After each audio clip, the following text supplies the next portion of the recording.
think it's great. I was really happy to create a piece for the show. A trip back in time. Former Anoka Ramsey students show off their artistic talents as the college celebrates its 50th anniversary. Plus, just how good are Coon Rapids residents at recycling? Details in a new report card out this week.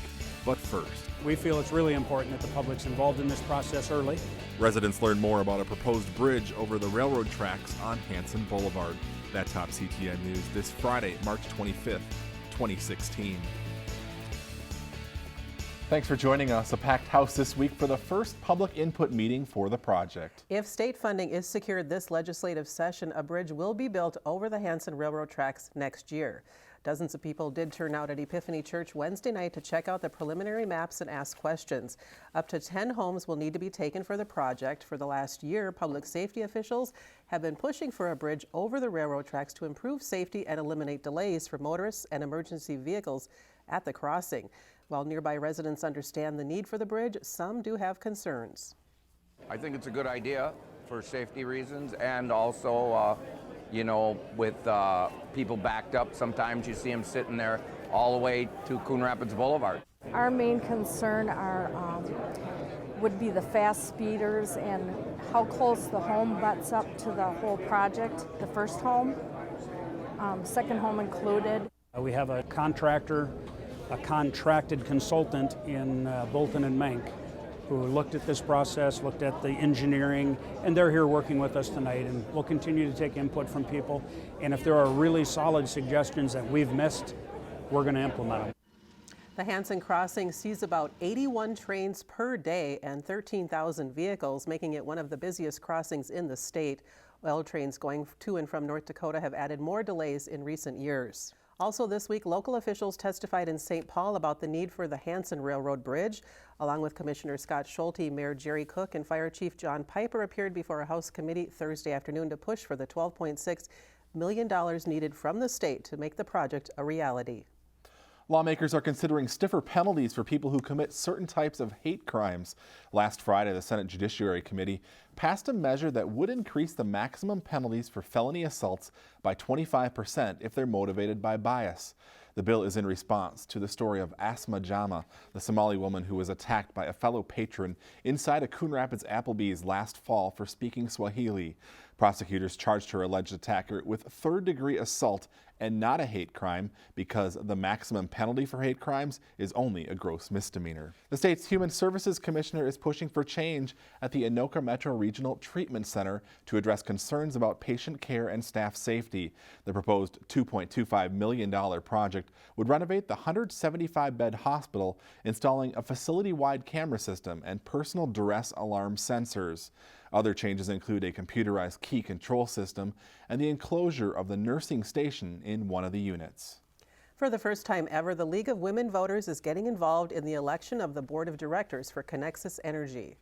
What are your reasons for running for the Connexus Energy Board, and what are your qualifications for the job? On Monday evening, the local chapter of the League of Women Voters hosted a candidate forum at the Coon Rapids City Center. The two incumbent directors up for re-election declined an invitation to attend, but the challengers did participate. Connexus Energy is an energy co-op owned by more than 130,000 customers and the businesses they serve. You can catch the forum in its entirety on our CTN government channel. You'll also find a link on our website at ctncoonrapids.com. Spring is officially here, and that means road construction season will soon be upon us. The city is planning to reconstruct about 7.5 miles of collector streets this summer. On Tuesday night, the City Council authorized staff to request in advance of $4 million from MnDOT in municipal state aid funding to complete the work. Normally, the city gets about $2 million annually from the gas tax for road construction. A dozen local collector streets are planned for reconstruction this year, including segments of Mississippi, Egret, Crooked Lake, and Round Lake Boulevards. A contract has been awarded for the construction of a new trail on 85th Avenue. This week, the City Council awarded the contract for the project to Valley Paving in the amount of $326,000. The trail would be constructed on the south side of 85th Avenue between East River Road and the railroad tracks, where it would connect up with the Springbrook Nature Center. Funding for the project is coming from the Park Bond. Work is scheduled to start in April and be finished by the end of June. The North Star commuter rail line is planning some improvements for customers. Acknowledging onboard Wi-Fi can be spotty, Metro Transit is working to add cell towers to boost signal strength along the line, which stretches from Big Lake to downtown Minneapolis. The improved free Wi-Fi service should be working by the end of the month. Also, customers are now able to purchase round-trip passes on non-event days and even two-person passes. And once again, North Star will provide service to and from all Twins home games, starting with the home opener on April 11th. So just how well do people living in multi-unit buildings in Coon Rapids recycle? We have the answer this week thanks to a project done by a Minnesota Green Corps member working with the city. CTN's Joe Nelson has the recycling report card and more on how the Minnesota Green Corps program has helped so far. If you recycle a bottle, you're making a difference. Tanya Feldkamp of Minneapolis is on a mission to spread that message throughout Coon Rapids. She's a member of Minnesota Green Corps, an AmeriCorps program run by the state's pollution control agency focusing on environmental projects. She's been teaching Coon Rapids apartment, townhome, and senior living building owners the best ways to encourage residents to recycle. She visited more than 50 buildings, grading them by the number of recycling containers compared to garbage, weekly recycling capacity, signage clarity, and garbage enclosure conditions. There were definitely good and bad ones. Typically the senior communities had the best recycling. 3 buildings were labeled good, with Real Life Cooperative of Coon Rapids earning the top score. It's really important to recycle, no matter what it is. If it's a little tiny bottle cap to a piece of paper, it makes a difference. Renee Hansen, the community manager for Summit Oaks Apartments, which ranked above average, says she's seen a clear effort by her residents to recycle. I believe that Summit Oaks is the leader in that recycle effort. The signage is beautiful.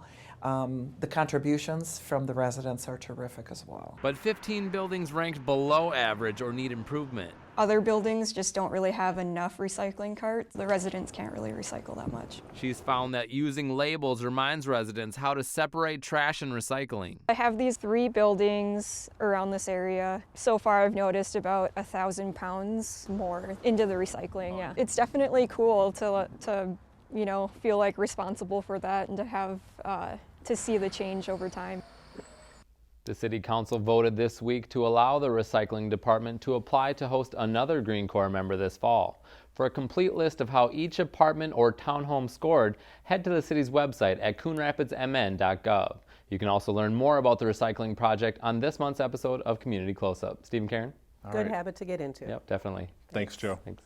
It sounds too good to be true, but some high school graduates could go to college for free starting this fall. A 2-year pilot program will allow eligible students a grant for up to 72 college credits for programs predetermined to be in high demand. The grant would be awarded on a first-come, first-served basis. To be eligible, you must have graduated high school, passed the GED, or completed a 12 or 24-month AmeriCorps program in the 2015-2016 school year. To apply, you must complete the free application for federal student aid form and declare an eligible major. For more information, log on to the Minnesota Office of Higher Education's website. Some former art students are helping Anoka Ramsey Community College celebrate its 50th anniversary. On Thursday evening, the college held its first ever art department alumni exhibition. The exhibition showcases 36 former students who attended Anoka Ramsey between 1985 and 2015. The works range from glass and printmaking to sculptures and photography. When I drove through the parking lot, when I dropped my piece off, it was like coming home, and I was just so happy to see people I went to school with. I was happy to see Professor Laura Millerino, who was my professor and who taught me from the ground up. After graduating from Anoka Ramsey in 1999, Heather went on to start her own business as a professional portrait photographer. There's certainly something for everyone, and you can check out the art exhibit through April 23rd. The Halloween capital of the world is getting the stamp of approval from the U.S. Postal Service. The city of Anoka has been selected for the official unveiling of Halloween stamps featuring 4 different jack-o'-lanterns. The first day of issue will take place September 29th at the Anoka City Hall Plaza. People will have the opportunity to purchase the stamps and special cancellation envelopes. These are the first Halloween-themed stamps issued by the Postal Service. The city of Anoka is planning new rules for this year's Halloween Grand Day Parade. The biggest one relates to when spectators can set out chairs for the parade. Last year, some chairs were set out 5 days before the actual parade day. Under an ordinance amendment under consideration, spots can't be reserved any sooner than 4 a.m. on parade day. Any items placed out before that time will be removed by the city. Also, the city of Anoka plans to erect 2 bleachers along Main Street for paid reserved seating. So that will be something new this year. I know it's always really busy down there, so people can actually pay for a spot on a bleacher this year. Oh my gosh. Improvements all around. Yeah, and don't set your chairs out 4 days early. That's not good. Thank you for watching. Join us again next time. Thanks.